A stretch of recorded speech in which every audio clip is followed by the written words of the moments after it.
আজকের ক্লাসে স্বাগতম। আজকে আমরা সরল রেখার এই অঙ্কটি সলভ করব। এখানে একটি ত্রিভুজের তিনটি শীর্ষবিন্দু দেওয়া আছে। এই তিনটি স্থানাঙ্ক থেকে ত্রিভুজের ক্ষেত্রফল কিভাবে নির্ণয় করা হয় তা আমরা করব। প্রথমে আমরা একটি নমুনা চিত্র নেব।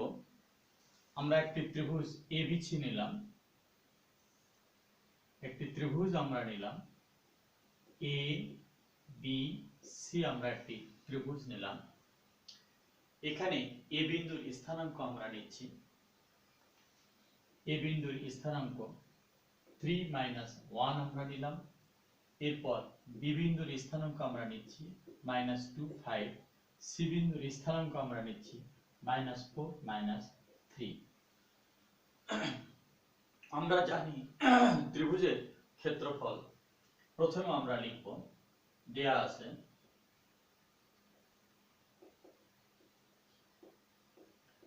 ত্রিভুজ এবিসি এর শীর্ষত্রয়,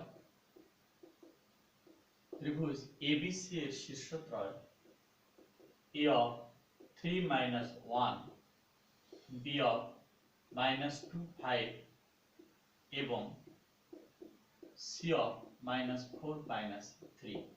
আমরা একটি ত্রিভুজের তিনটি শীর্ষবিন্দু আমরা নিয়ে নিলাম। অতএব ত্রিভুজ এবিসি এর ক্ষেত্রফল, ত্রিভুজ এবিসি এর ক্ষেত্রফল ইকুয়াল হাফ, ডিটারমিনেন্ট আমরা নিচ্ছি 3 - 1 -2 5 -4 -3 1 1 1 আমরা নিয়ে নিলাম।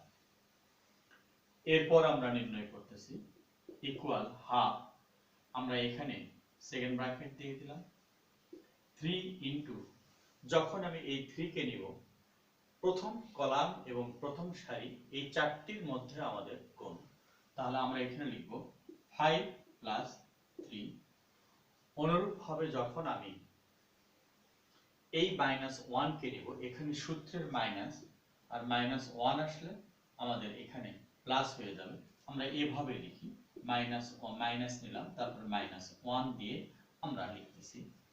যখন আমি এই -1 কে নিব, দ্বিতীয় কলাম এবং প্রথম সারি বাদ দিলাম, তাহলে এখানে -2 -4 1 আর 1 থেকে আমাদের আসবে। তাহলে -2 আর গুণ করলে -2 আর 1 গুণ করলে -2, -4 আর 1 গুণ করলে +4, যেহেতু এখানে সূত্রের একটি মাইনাস ছিল। এরপর আমি যখন এই 1 কে নিব, এখানে +1 নিলাম।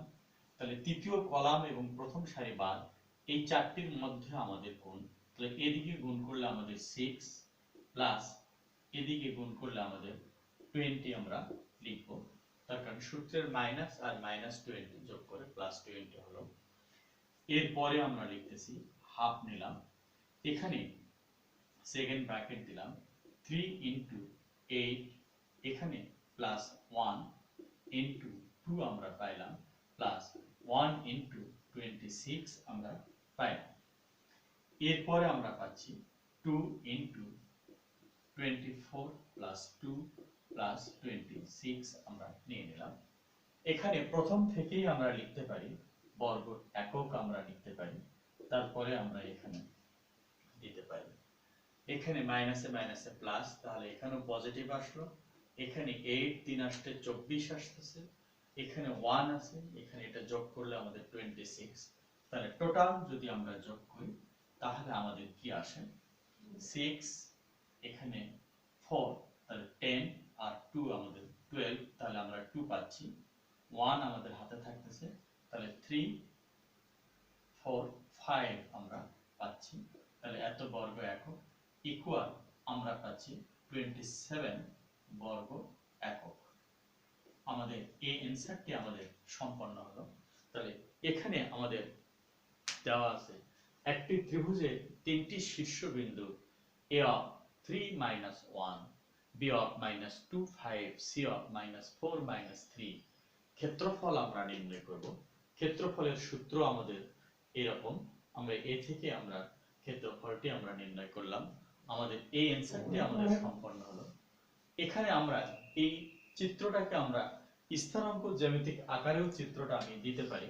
যদি আমরা কেউ যদি তোমরা এভাবে নিতে চাও তাহলেও তোমরা নিতে পারো।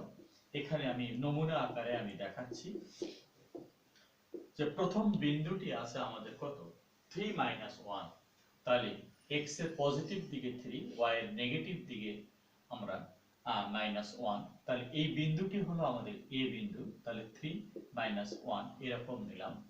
তারপরে বি বিন্দুটি হলো আমাদের x এর 2 ঘর নেগেটিভ, y এর পজিটিভে আমাদের 5 ঘর, তাহলে এখানে বি বিন্দুটি যদি আমরা নিই -2 5। অনুরূপভাবে সি বিন্দুতে যদি যাই তাহলে x এরও নেগেটিভ 4 ঘর, y এর পজিটিভ নেগেটিভেও আমাদের 3 ঘর, সি বিন্দুটি আমাদের এখানে যদি আসে তাহলে -4 -3, তাহলে চিত্রটাকে আমরা এভাবেও আমরা নিতে পারি। আমরা চিত্রটাকে এভাবে আমরা নিতে পারি। কেউ ইচ্ছে করলে xy সমতল দিয়েও আমরা চিত্র নিতে পারি, বা নরমাল অবস্থাতেও আমরা চিত্র নিয়ে জাস্ট অঙ্কটিকে উপস্থাপন করতে পারি। আমাদের এই এনসারটি সম্পন্ন হয়েছে আজকে এখানেই। আল্লাহ হাফেজ।